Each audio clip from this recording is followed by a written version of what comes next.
Catherine Bernardo update and during Pilipinas Got Talent and semi-final. Ganda pa nga ni Catherine, no? Sobrang Latino.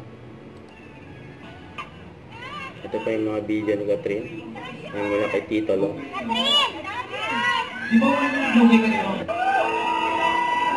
Nag-usap si Catherine at saka si Miss Eugene Domingo.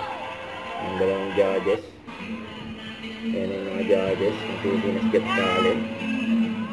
Catherine Bernardo at MG. Yan ang Pangilinan sa si Eugene Domingo.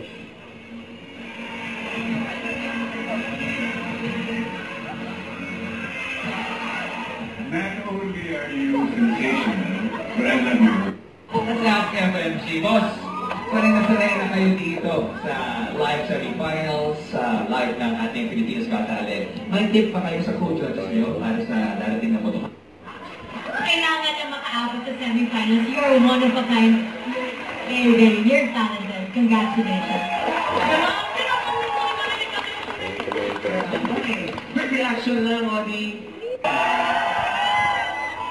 Very accommodating Catherine sa mga fans. So ito pa yung post ni Catherine sa kanyang Facebook for Century Tuna, Kimchi Tuna Rock. How do I stay fit for any role, you know. Don't forget to subscribe and click the notification bell for more updates. This is Richard in Action Vlog. Stay tuned for more videos. See ya.